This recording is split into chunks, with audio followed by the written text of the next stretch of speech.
Okay, so we'll move to the next section. So after completing all this section, I will come to a conclusion. நான் ஃபைனலாக நான் என்ன analyse பண்ணியிருக்கேன்றதை உங்கள்கிட்ட express பண்ணுறேன். இது எல்லாத்தையும் நீங்கள் ஒரே சமயத்தில் நீங்கள் லிசன் பண்ணணும். Okay, you let us solve this system by using that rank method. Okay, so let me put that zigzag. You write that matrix form AX equal to B, அது எல்லாத்தையும் எழுதிக்கோங்க. ஸ்ட்ரெயிட்டாக நான் வந்து ஆகுமெண்டட் மேட்ரிக்ஸுக்கு போயிடுறேன். Augmented matrix 1 -1 1 and -9, 2 -2 2 -18, 3 -3 3. Listen carefully, I will bring this 27 here. Okay, -27. So this is -27. அதில் கான்ஷியஸாக இருங்க. ஓகே, நான் சம்மு முடியும் போது நிறைய விஷயத்தை பேசுகிறேன். பட் இப்போ நான் சம் அப்படியே ஒர்க் அவுட் பண்ணுறேன். ஸோ இப்போ என்னுடைய டார்கெட் வந்து இந்த ரெண்டு இடத்தையும் 0 ஆக்கணும். So no other plan and I am going to use this R2 and R3. I will write that R2 and R3 and I will write that R1 and R1.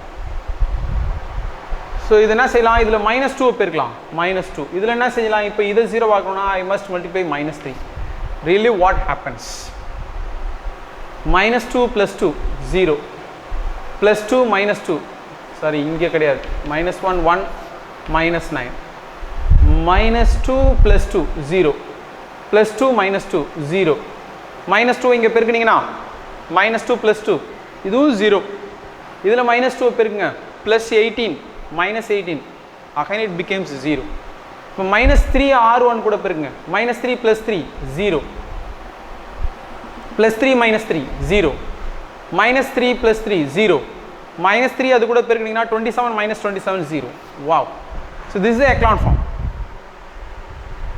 இதில் என்ன நடந்திருக்கு பாருங்களேன். நான் ஜீரோஸ் வந்து 2 ரோவில் ஈக்குவலாக இருக்கலாம்னு சொல்லியிருக்கேன், அதிகமாக இருக்கலாம்னு சொல்லியிருக்கேன். எக்லான் ஃபார்ம் நடத்தும் போதே நான் இதை சொல்லியிருக்கேன், பேசியிருக்கேன். இப்போ இந்த இடத்துல வந்து இந்த இது என்ன செய்யுதுன்னா, தம்பி உனக்கு 3 ஈக்குவேஷன் கொடுத்துருந்தாலும் அதை ஒரு ஈக்குவேஷனாக ஆக்கிக்கோ. அந்த ஒரு ஈக்குவேஷன்லேயே நீ சொல்யூஷனை கண்டுபிடிச்சிடலாம். நீ அந்த 2 ஈக்குவேஷனை தூக்கி போட்டுடலாம் எட்டக்க. நான் இதுக்கு முன்னாடி போன சிஸ்டத்தில் வந்து ஒரு ஈக்குவேஷன் அந்த மாதிரி தேவையில்லாமல் எடுத்து போட்டுட்டேன். அப்போ இந்த சிஸ்டம் அதுவாகவே செய்யும் பாருங்களேன். யூ ரைட் திஸ், இதை ஈக்குவேஷன் ஃபார்ம் கேட்டுவாங்க.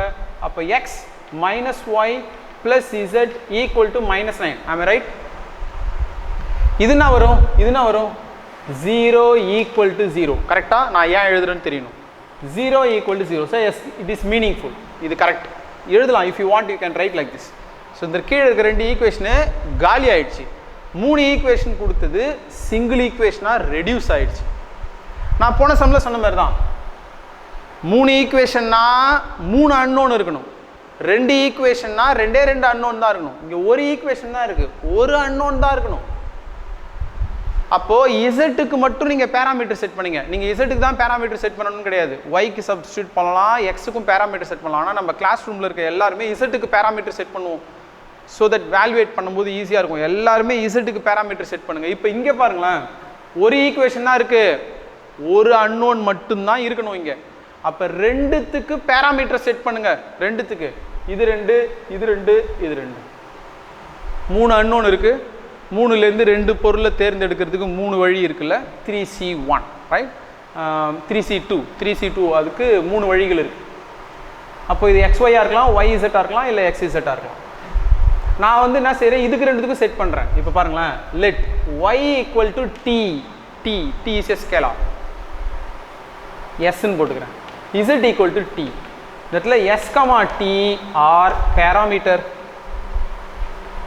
அதாவது s, tன்றது real numbers. You can put any real number whatever you want. Okay, ஏதாச்சும் ஒரு ரியல் நம்பர் நீங்கள் போட்டு பார்த்துக்கலாம். இப்போ இதுக்குமே அதில் சப்ஸ்டியூட் பண்ணால் என்ன வரும், x இது இருக்க வேண்டிய இடத்துல s போட்டிங்கன்னா -s plus t = -9. So then the value of x is, you bring these two RHS, s minus t minus 9. So this is the value of x. So the solutions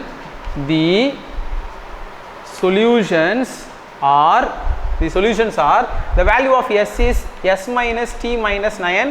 The value of y is s t, s comma t belongs to the earth. Okay, I forgot to write one thing.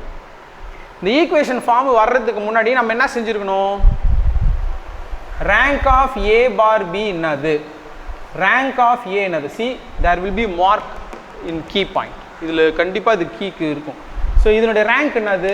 2 row ஃபுல்லாமே 0 ஆயிடுச்சு. இது ஒன்றே ஒன்று தான் இருக்குது. அப்போ இதுக்கு rank வந்து 1, இதுக்கு ரேங்க் 1. அப்போது ரேங்க் ஆஃப் ஏவும் கோஎஃபிஷியன்ட் மேட்ரிக்ஸோடைய ரேங்க்கும் ரேங்க் ஆஃப் ஏ பார் பியும் எதுக்குப்பா ஈக்குவலாக இருக்குது? ஈக்குவலாக இருக்குது, consistent. But it is equal to 1 which is less than 3. why I am putting 3? Number of அன்னோன்ஸை விட கம்மியாக இருக்குது. 2ஆக இருக்குது இல்லை 1ஆக இருக்குது. இப்போ 1ஆக இருக்குது. அப்போது therefore இந்த சென்டென்ஸுக்கு மார்க் இருக்கும், the system is consistent. That is also it has infinitely many solutions. Many solutions. You must write like this. கீழே இந்த ஸ்டேஜுக்கு மார்க் இருக்கும், கண்டிப்பாக கன்சிஸ்டண்ட்டாக இருக்குது, இன்ஃபைனைட்லி மெனி சொல்யூஷன்ஸ் இருக்குது. இப்போ இதில் என்ன நான் சொல்ல விரும்புகிறேன் அப்படின்னா, லாஸ்ட் செக்ஷனில் வந்து ரேங்க் 2ஆக இருந்தது. இந்த 3 ஈக்குவேஷனாக இருக்கிற சிஸ்டம் வந்து 2 ஈக்குவேஷனாக ரெடியூஸ் ஆகிருந்தது போன சம்மில். இதில் 1ஆக இருக்கிறதால ஈக்குவேஷன் என்ன ஆயிடுச்சு? 2 ஈக்குவேஷனை எடுத்து போட்டுட்டு ஒரு ஈக்குவேஷனாக மாறி போயிடுச்சு. இந்த ஒரு ஈக்குவேஷனை வச்சே நீங்கள் சொல்யூஷனை கண்டுபிடிச்சிக்கலாம்.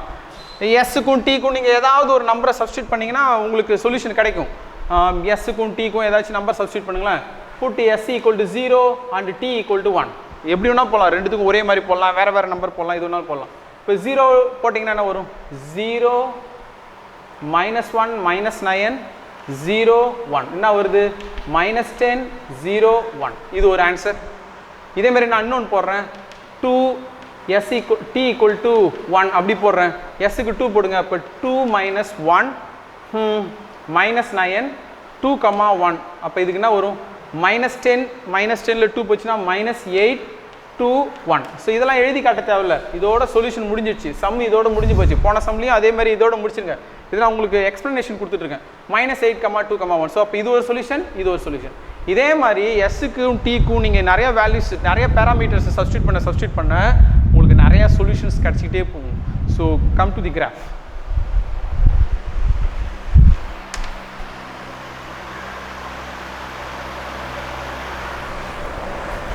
See, x minus y plus z equal to -n. இது ஒரு பிளேன்.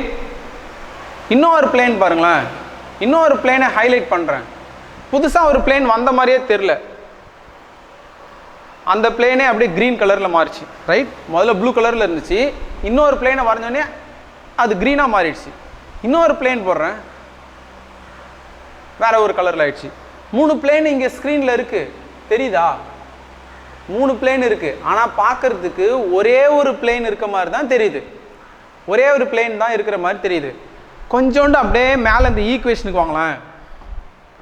இந்த ஈக்குவேஷனை பாருங்களேன். இதை தான் நான் சொல்லணும்னு நினச்சேன். இந்த மாதிரி ஈக்குவேஷனை பார்த்தோன்னே நம்ம கண்டுபிடிச்சிடலாம். இது 3மே ஒரே ஈக்குவேஷன் தான். இதை 2ஆல் மல்டிப்ளிகேஷன் பண்ணுங்கள், ஃபுல்லுத்தையும் யூ வில் கெட் திஸ். இதை 3ஆல் மல்டிப்ளிகேஷன் பண்ணுங்கள், 3x - 3y + 3z plus 27 equal to 0. All these equations are representing a same plane. இதுக்கு எல்லாத்தையும் கிராஃப் பண்ணிங்கன்னா அது எல்லாமே ஒரே பிளேனை தான் வரும். இப்போ அந்த ஒரே பிளேனுக்கு இங்கே பாரு, இந்த இடத்துல பாரு, எதுக்கு இந்த 2 பிளேன்? இந்த 2 பிளேனை டெலீட் பண்ணி எடுத்துட்டு ஒரே ஒரு பிளேனை மட்டும் வச்சுக்கோ. அதுதான் நம்மளுடைய ஈக்குவேஷன் வந்து 3 ஈக்குவேஷனை 2 ஈக்குவேஷனாக ரெடியூஸ் பண்ணிச்சு. ஸோ நான் 2ஐயும் கட் பண்ணி எடுத்துடுறேன். ஸோ இந்த ஒரு பிளேனில் இருக்கிற சொல்யூஷனை மட்டும் கண்டுபிடிங்க. நான் ஒரு சில பேராமீட்டர்ஸ் நாமளாக சப்ஸ்டியூட் பண்ணி சொல்யூஷன் கண்டுபிடிச்சோம்ல. என்ன கண்டுபிடிச்சோம்? -10 0 1. ஓகே, -10, 0,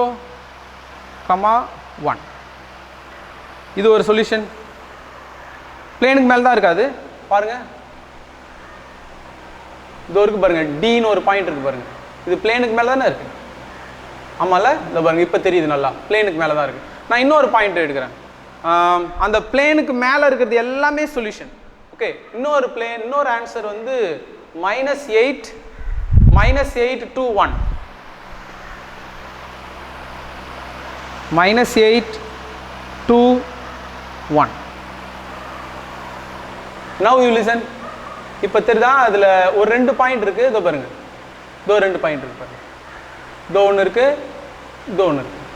இதே மாதிரி இந்த பிளேனுக்கு மேலே இருக்கிறது எல்லாமே solution. Okay, so finally what I am going to say is, ஒரே ஒரு இடத்துல இன்டர்செக்ட் பண்ணிக்கலாம். அந்த யூனிக் சொல்யூஷனை கண்டுபிடிக்கிறதுக்கு நம்மளுக்கு நிறைய டெக்னிக் தெரியும். இதை போல் வெட்டிக்கலாம். இதை போல் வெட்டிக்கிச்சுன்னா இந்த லைனில் இருக்கிறது மட்டும்தான் சொல்யூஷன். ஆனால் இப்போ நாம் இந்த சம்மில் பார்த்துருக்கிறது 3 பிளேனுமே ஒன்றுக்கு மேலே ஒன்று அப்படியே மேலே படுத்துக்கிட்டு இருக்க மாதிரி இருக்குது. இந்த பிளேன் வந்து எல்லா இடத்துலையுமே வெட்டிக்குது, இது ஒரு லைனில் வெட்டிக்குது. ஸோ இதுக்கப்புறம் உங்கள் மூளை பயங்கரமாக யோசிக்கணும், இது எல்லாமே எப்படி கம்பேரபிளாக ஒர்க் ஆகிட்டு இருக்குது அப்படிங்கிறது தெரியணும். ஸோ இன்னும் ஒரே ஒரு சிஸ்டம் தான் இருக்குது. அந்த சிஸ்டத்துக்கு சொல்யூஷன் இல்லை அப்படின்னா அந்த சிஸ்டம் எப்படி இருக்க போகுது? ஓகே, நிறையா இருக்குது. இப்படி 3மே பேரலாக இருந்தால் சொல்யூஷன் இருக்காது இல்லை, இது மாதிரி 3ம் பேரலாக இருந்தால் சொல்யூஷன் இருக்காது. இந்த தரையும் மேலே இருக்கிற சீலிங்கும் ஒரு இடத்துல கூட வெட்டிக்கவே இல்லை. இதுக்கு ரெண்டுத்துக்கும் நடுவில் உள்ள பெரிய கேப் இருக்குது, இதுக்கு சொல்யூஷனே இல்லை. உள்ள 2 பிளேன் இப்படி வெட்டிக்கிட்டு இப்படி இருக்குது, இந்த 2 பிளேனும் இங்கே வெட்டிக்குது, இந்த இடத்துல வெட்டிக்குது, இன்னொரு பிளேன் இங்கே வைக்கிறேன், அப்படி வெட்டிக்குச்சுன்னா அதுவும் வந்து சொல்யூஷன் இல்லைன்னு சொல்லுவோம். Will see in the next class. Thank you.